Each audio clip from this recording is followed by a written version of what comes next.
I want to talk to you about why marketing as we know it is dead and what I'm doing about it, and perhaps how you can participate in this. I don't know. I think it might be a movement eventually. I think it really could be a movement. Um, so I want to start with the problem, okay? Because it's a problem that I have, and if you're watching this and you're in business, especially if you're a business owner, an entrepreneur, you know, even if you're a startup, an influencer, affiliate marketer, you might be able to relate to a lot of what I'm going to say here. So, in case you've been under a rock, there's this thing called AI. And AI is something, so I've been an entrepreneur, just so you have a little background on me. I've been an entrepreneur since I was 19. So, for 19 years, do the math, I'm 38, right? And I've worked with AI. There's two types of AI you may or may not know. There's foundational AI. That's where you're building your own digital brain. This is what companies like OpenAI and uh, Claude, Anthropic, Google with Gemini. That's foundational AI. And then there's applied AI where you are kind of plugging into the APIs. You're plugging into these AI brains to help automate tasks or build apps or whatever to marketing automation, customer service automation, anything in terms of that's all applied AI. All right. Um, so that's a little bit of the context. The problem that I want to talk to you about is something that I personally experienced, which is a drop in 85% and counting of our organic search traffic. So I mentioned I've been an entrepreneur since I was 19, and my current company, Grobo.com, we started over 15 years ago. I started it as an agency, started as a solo founder, and then built up a team over time. Uh, I didn't know what the hell I was doing. I was just, thought I was getting into freelancing. Oh, I'll be a freelancer. And then I was like, no, I definitely want a team. I want to grow this into something bigger. So, so that's what I did.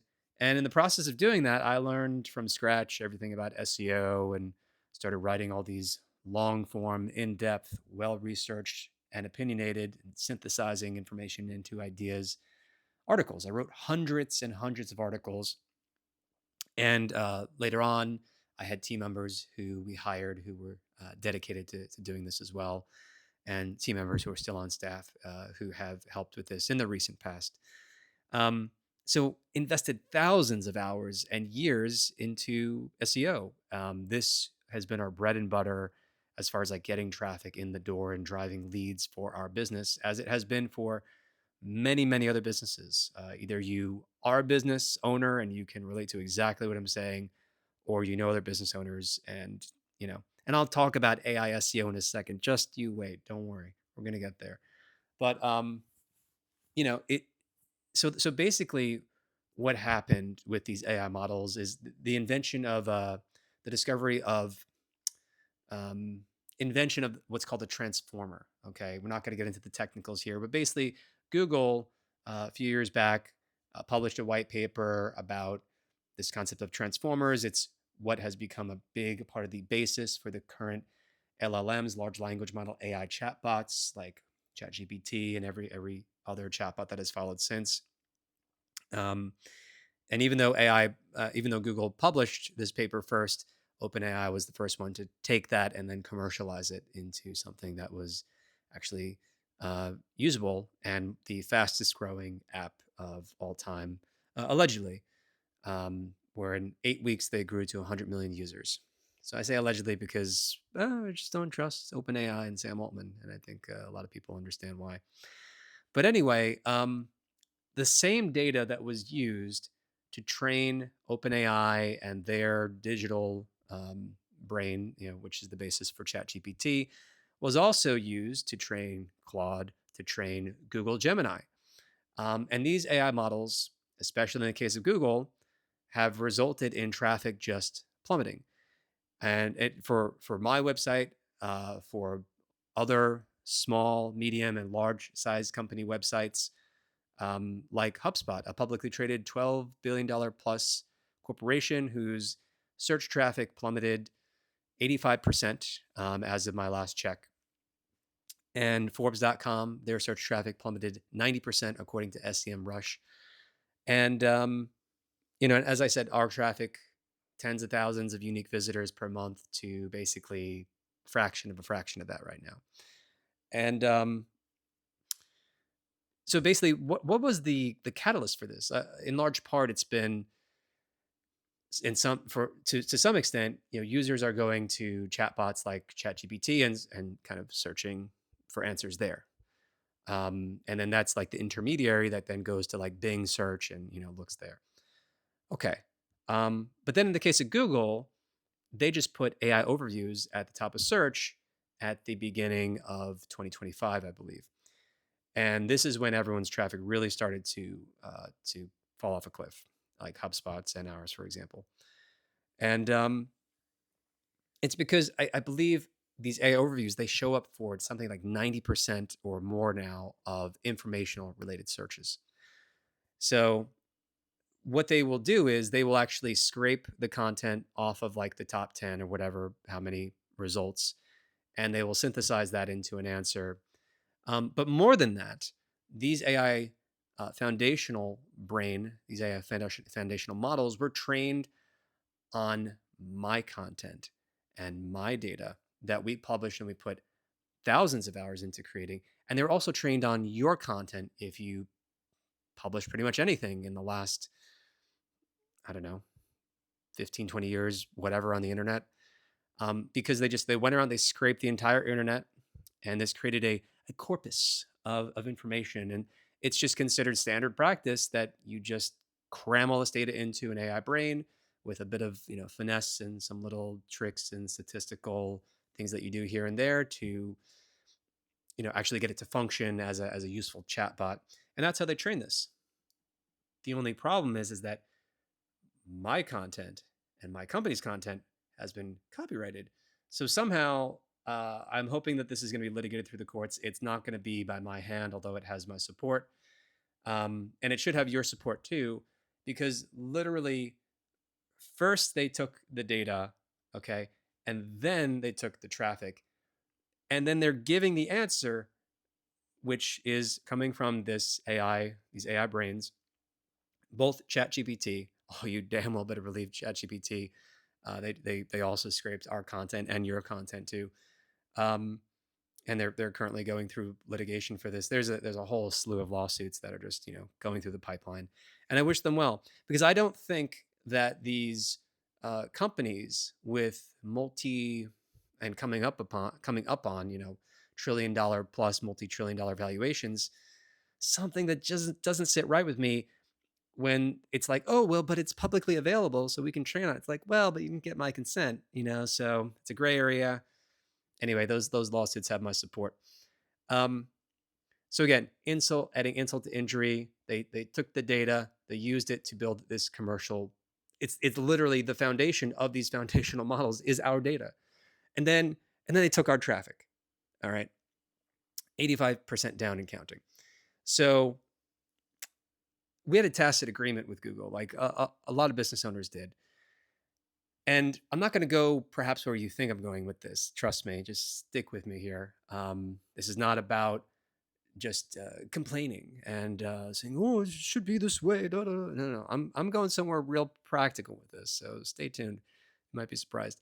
But there was this tacit agreement, and I don't necessarily fault Google. I mean, I think it should be litigated for sure. I mean, just throw the you know, if you have a rational point, as I just made, go to fucking court, right? Let's see what's going to happen, because it should be that way.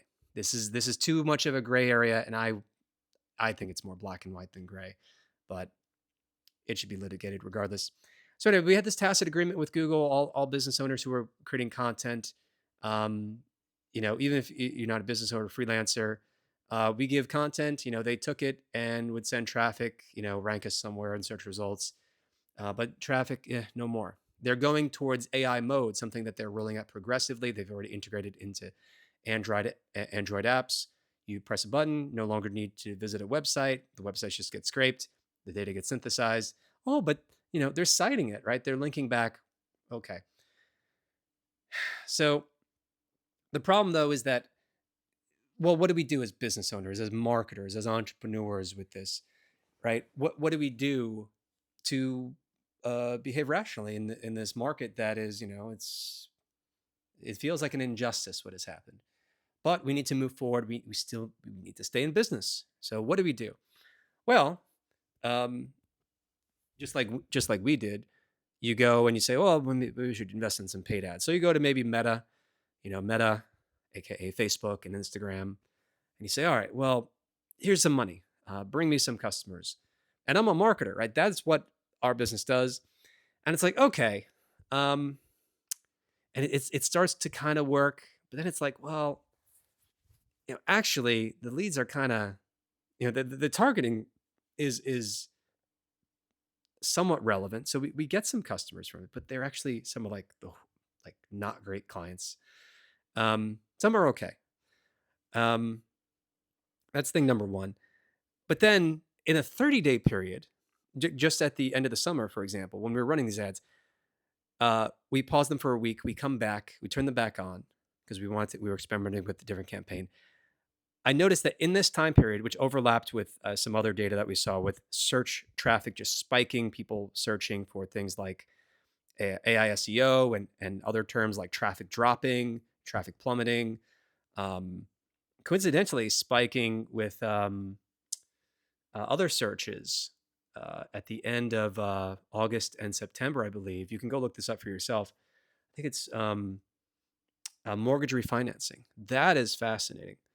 So, now did Google cause a global recession? Maybe. Um, but certainly, a lot of people are experiencing this pain. A lot of businesses. So again, it's like you give money to Meta, and it's like, oh, okay, the cost is prohibited, and from one week to the other, the ad rates spike by 50 to 200%. No exaggeration. This is what happened. So I'm like, huh, okay. Um, well, we'll come back to this. That doesn't really make sense economically in terms of customer acquisition cost and our budget right now. So we'll come back. Ads have worked for us in the past. We'll come back to this. But the numbers don't make sense right now. Maybe we just need to A/B test more. I'm just burning another 5, 10,000. It'll work eventually, right?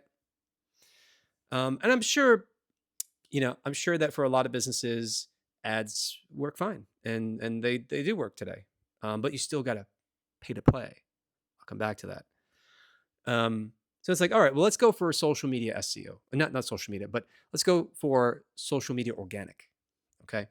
So like, okay, great. So let's start making content. All right, we've already got a base. We've got our email list to promote to, and we produce a video, an article, a newsletter.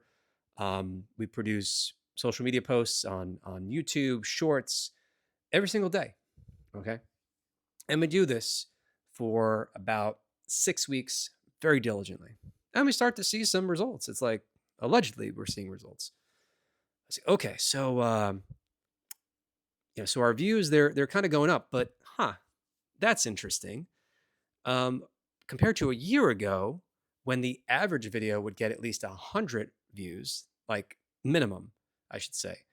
Some videos would get 700, or turn into over time. They would get like thousands of views. It's like, okay, now it's a good day if we're doing about over 30 views per video. It's like, wow, like for the effort and the research we're putting into each video, that's pretty shitty. Um, that's that's not really working, but we keep doing it. We keep doing it, and it's like, all right, well, and then on LinkedIn, we're looking at the stats. As we're posting, it's okay. We're getting impressions, and we get one lead, and but then we see like, oh well, our traffic is going up. That's good, right? It's like, all right, great. Our traffic is up 43% month over month. Cool. Some days it actually spikes up pretty high, but the quality of the traffic it's a bit questionable. It's We're not really seeing it result. Some of it's good, some of it's not. It's hard to tell. It's still very early. Um, I think that some of I think it's just early days. I think that, things compound over time, and it's been 6 weeks. So to be fair, we saw some results. Okay. We saw some leads, um, and, um, and we brought in, some clients, but just the email opt-in rate as the leading indicator did not really go up very much. It's like it only goes up if we kind of lower the friction, which it would go up regardless, even if the traffic didn't change, but it doesn't go up proportionally. And just some weird things too with the traffic that I don't fully trust. Um, but anyway, this is exactly what other businesses are doing. It's like, why are we seeing a third of the results compared to a year ago? It's like, well, because every other business owner is doing the same thing. They're either going into ads or they're going into social, organic, and it's just that more competition for the same number of eyeballs, and that's the problem. So the future, though, that we're heading into is, SEO again dying. People, experts like Neil Patel and others, they're saying, oh, AEO or AIO, or yeah, AEO or AI SEO, and many others. It's like, oh, you just gotta, like, you gotta go to Reddit and you gotta post a bunch, and then you're gonna get cited. It's like, yes, all right, it's just the same thing. It's just the same thing as SEO, and we're just gonna appear on ChatGPT instead, right? It's just that simple. It's like, no, it's not that simple. Think about it. Okay, in a Google search result, in terms of visibility, right? You have like a row with the title of the web page. You have like the meta description. So you have a block of visibility. It's like this large on the screen, okay? And then you have the text, right, which you can control. Okay, you can control the framing from a marketing perspective. Okay, and you also have a decent amount of data from Google Search Console, for example, and other tools. And but it's such a gray area, though, in terms of like, how do you measure that with something like ChatGPT or Google Gemini AI? They don't want to give out that data. Maybe eventually. I mean, certain tools are going to come out, and they're all coming out trying to monitor this. Oh, here's how you look in terms of mentions. But here's the fact, Jack, is that you're competing over this, like, a smaller space. It's like literally, like, physically on the screen. It's like a little dot saying, "Oh, the citations for Growpo.com for this artist." Like, what the fuck? What are we doing? Oh, it's AI SEO is the future. Do it. No, no. I mean, it's like, and it's like, oh, but it's AI SEO and it's different because it's like different in this way. It's like turning us on the head, and we have these case studies like, oh, but it worked for this company over here. It's like, yeah, but it's like, if you know the expression blue ocean, red ocean strategy. If you don't, look it up. It's a great concept to be familiar with. But it's just like fighting over red ocean. It's like, instead of, um, like, uh, a bell curve, half a bell curve, and it's like you still can get some of the long tail traffic. In this case, there's no long tail traffic. So even if you ranked on, say, page 3, for example, because you wrote a half decent post or article about something, that doesn't exist in ChatGPT. Oh, here's the top 10. Here's the top 10 here, but it's not even top 10 a lot of times. It's just, here's the one source on this. And then at what point it doesn't even have to cite a lot of the time, because it's already trained on the data. Oh, it's public domain, fuck copyright. um Excuse my language, by the way. I know it's offensive, but I'm so, I mean, we should be upset about this, right?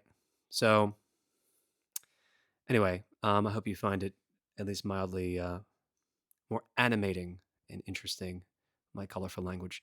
So, but basically, this all begs the question: okay, what the fuck are we supposed to do? Do we just accept the situation? Because we're moving here. Here's the other fact, Jack. We're moving into a dark future, one where it's all pay to play.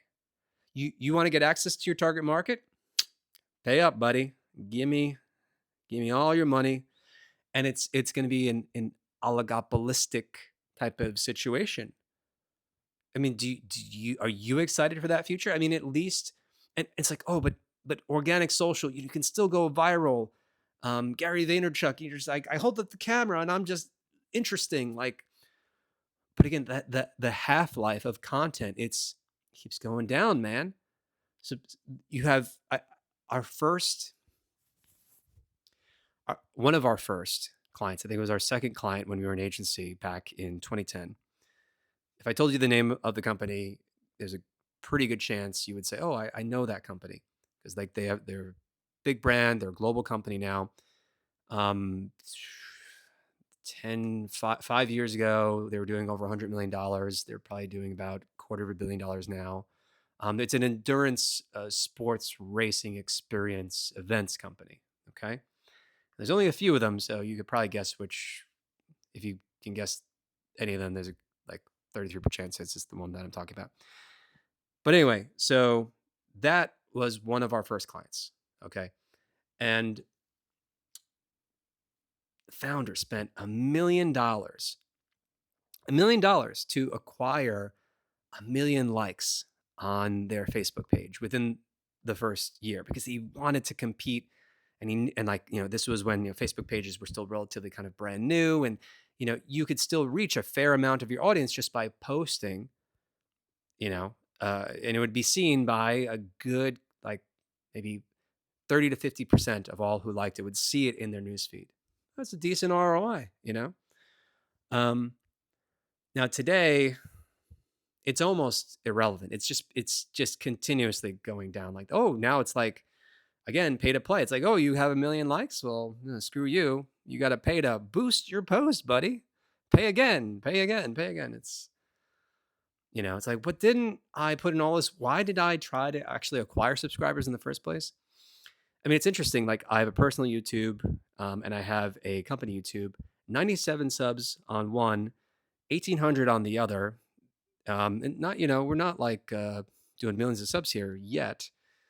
Although you should subscribe, because if you support interesting videos like this, where you feel like you're getting something of value and merit, please support the creation of the content by liking, subscribing, and ring that notification bell, because then actually you're telling YouTube that you want to be notified and to show it to you in your feed for sure. Okay, like, subscribe, ring the bell. Thank you. Um, because as Matthew McConaughey said to um, Leonardo DiCaprio in Wolf of Wall Street, he said, "Those are rookie numbers, buddy. Got to get those numbers up." And I think 1,800 are rookie numbers. Got to get those numbers up. If you know, you know. Anyway, so obviously we've stated the problem here, and AI is just it's coming at us from all fucking angles, whether you're a business owner or a consumer, right? In terms of AI getting integrated into your business, it's like we're being sold a bag of goods here, man. And I say this as someone I'm a business owner, entrepreneur, but also a developer. I've created AI from scratch. I think that concept is so incredibly fascinating, has so much potential for us to have a beautiful utopian future, but also good chance of there being a nightmare type of future as well, if we're not careful. Um, so there's a competence problem, though, in terms of how AI is being deployed. Okay, so in terms of like marketing tools that are out there, it's just, what are the metrics that you're even focused on, whether it's from a marketing standpoint with these AI SEO tools that are coming out. It's like, how is it being measured, right? And if you're using one of these AI tools to churn out content, is it working? Can you actually point to the ROI in terms of your bottom line? I think it's actually more the exception than the rule, where I think it's really just um, it's a steep curve in terms of results. So I think that like there are companies that are getting results like from AI SEO, for example, but I think it's again, because you're fighting over red ocean. It's a very limited space in terms of citations and this and that. And although traffic allegedly coming, which it makes sense, is 4.4 times more likely to convert on your website coming from these AI chatbots, because they're more educated, they're more well researched, blah blah blah. It's like, but the sheer volume drop does not make up for it. Okay, so um, most AI deployments in terms of different tools that are out there, whether it's a marketing tool, customer service, customer support, um, it's just the deployments are garbage. I'm going to tie this all together in a nice, beautiful bow for you coming here up at the end. Um, Brief anecdote: I was just calling PayPal. We have a company credit card with them, and I had a question about something just now, and I had to actually go through this automated AI prompt. It said, "Oh, tell me what you would like to um, tell me what you would like to talk to us about today. Would you like to know about your balance?" I said, "No, no. I have a question about the current card that we're using, and it's about blah blah blah, whatever it was." And it's like, "Oh, okay. So you want to know about your balance? I can tell you your balance." No, no, no, no. Just let me talk to a human. "Oh, did you know I can help you if you just tell me what you want?" It's like, I just did, but you just. I was like, "Oh, I'm sorry, I couldn't understand." It's like this back and forth. It's like, what the hell are we doing? You know? And part of the reason is because these larger corporations, that their implementations of AI are so lobotomized, partially for liability reasons.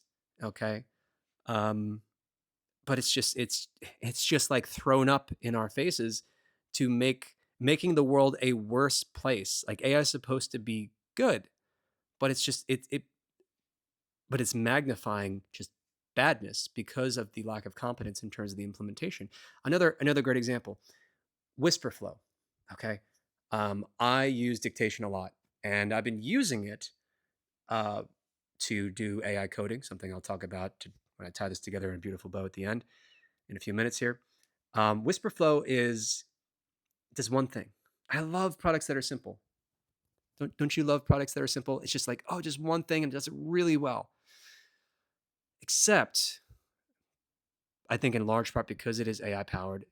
And I think honestly, I question the competence of the team at this point. And maybe they're gonna get better, and it's a freemium product and whatever. Um, but still, I don't accept that. It's like, if you advertise it's gonna do something, it better damn well do it. Especially if it's just one. It does one thing. You dictate words and it turns it into text, so you don't have to type. That's it. This is great for AI coding. This is great for responding to emails, communicating with chatbots, whatever. Okay. Um, but this one thing product, it fails 20 to 25% of the time. I mean, I'll be talking, for 3 to 5 minutes at a time. It's pretty normal. Um, and and then it will just little spinner of death. "Oh, I'm sorry, this is taking longer than normal. But don't worry, you can go to our desktop app." So I go, gotta go open the desktop app, and it's called Whisper Flow. It's like, dude, you're taking me out of the flow here.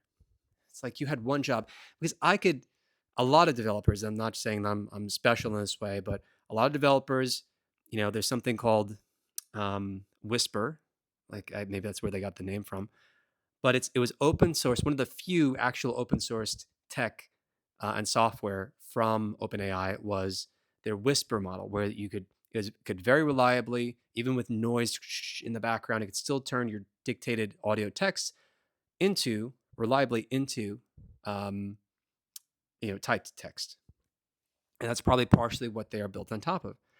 And it's been out public domain, open source for years at this point. And yet it's still just failing to even do that job well. I don't know. I could build this in a weekend myself. So could a lot of developers. Why can't they just have it do what it advertises to do? It's very unreliable. It's very disappointing. But that's another example of AI being deployed poorly. Then there's companies, again, lobotomizing with AI.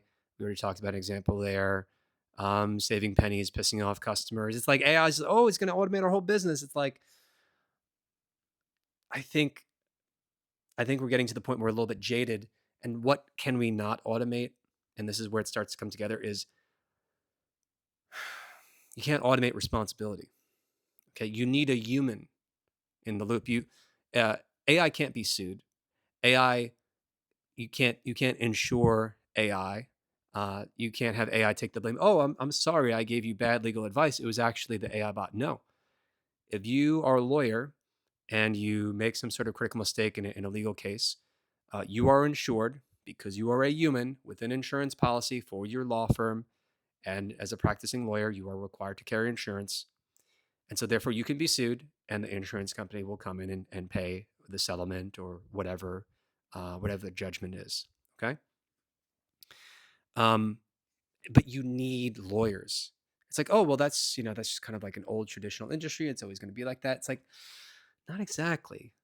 Not exactly. Because I think for the foreseeable future, 5, 10, 15, perhaps a lot longer, we're just going to need a human in the loop. And I know that's, for those of you who are in the know, in the loop, it's like human in the loop. I know this phrase. It's no, but really, and from a responsibility standpoint, um, it makes sense. Okay. Uh, Humans in the loop will be required for a very long time because these AI models are stochastic. They're non-deterministic, which is just technical speak for saying if you say, hello, how are you, 10 different times, there's a good chance it's going to give you 10 different answers. There's slight randomness always baked into it. Okay, even if you take like the temperature, also known as the creative or randomness injection setting, you set it to 0, it's still going to give you different answers just because of how the mathematics and some of the technicals work with it. So it's not 100% reliable. It's not you put one in and you get X out. It's going to be X or 0.5X or some variation on it. So responsibility can't be automated, and that's what got me to thinking that marketing partnerships are one of those things that just can't be automated. Okay, relationships, they exist because you need two humans at least for there to be a relationship, and that's why I think the answer to this huge headache of marketing problems, and also just like the terrible, incompetent deployments of a lot of how AI is being, AI first apps here and this and that, and they're not reliable. Um, it's it's this what I call the Growcial Network. Okay, it's a marketing partnership network because I say, what if we as business owners, like in the age of AI, where traffic is going down, costs are going up, competition for the same eyeballs, it's increasing, which means not only are costs going up, but results are going down.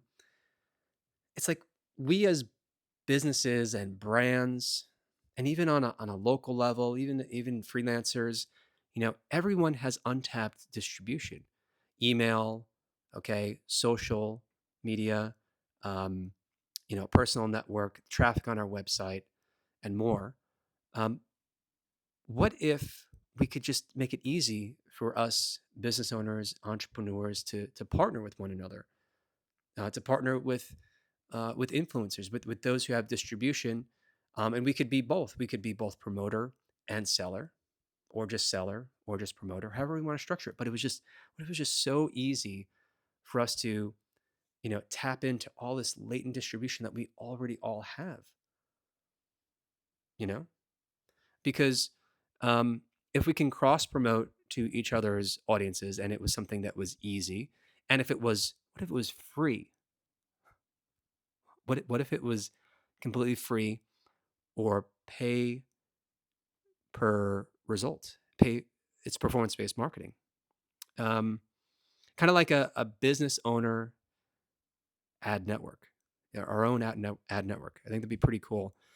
So that's exactly what I'm building. I call it, the company is called Grobo, and I'm calling this, the Growcial Network, just kind of like an explainer tagline, like the social network, but the Growcial Network. And this is the problem I'm solving because it's my problem, but it's also a problem for a lot of other businesses. And it's a platform for businesses to find and manage these partnership relationships. And the AI is going to help to match people because if you have an existing affiliate marketing tool, which is what some people might compare this to, and we have one ourselves. We pay monthly for it. It's like, well, it doesn't solve the problem of recruiting affiliates because we recruited over 1,000 affiliates, and I can tell you, maybe like three actually were active. And granted, like part of that was just you know us not being very effective at engaging and not having the right tool set either. So this helps you to find and get matched with those partners. Then it provides you an interface and a flow that makes it very easy to grow, nurture, maintain that relationship, like a live chat interface. You can set up the terms. You can upload assets, um, and you get full transparency, and you can structure the partnerships however you want. Um, you can design it to be extremely scalable, like everyone is welcome. You can be more selective. You can do custom partnerships, however you want to structure it. And so it helps you to find these partners. It helps you to nurture the relationship with those partners in a unique way. Um, and it helps you to find partners also who are off network too. I'll talk more about that in a future video, but we're building the wait list right now. And if you've identified with any of the points that I have in this video, again, it's going to be free and pay for performance partnership marketing, and it's called the Growcial Network, and I'd love for you to be a part of it. We're going to be launching it very soon. We're going to have some very special additional announcements coming up as we launch too. So the link is in the description if you'd like to check it out. And again, why does this matter? You know, Google took our traffic, they took your traffic, they took our data, okay? And they are getting all these inflated valuations and they're making money off of it. And we're kind of stuck with the result, which is less traffic, less leads. Oh, it's and oh, we're pushed to pay them money for and we already they already took our data. It's like something wrong with that equation. And I'll let the legal question is going to be settled separately, but um, it's like I think that this is just a very a positive way to deal with the situation. Like we can all come together and we can create something together through the Growcial Network, um, which is just going to be a great supplement to these other options like advertising. We don't have to be locked into this future where we just have to pay these big tech firms, um, you know, a lot of money, in a lot of cases, an exorbitant amount to acquire every new customer. It becomes just more and more difficult to compete every year. And I think the Growcial Network can be a very powerful answer to this. I think it can not necessarily doesn't have to compete, but certainly can supplement these because I know that a lot of marketers would say, hey, I'm doing okay with AI SEO. I'm doing okay with SEO still.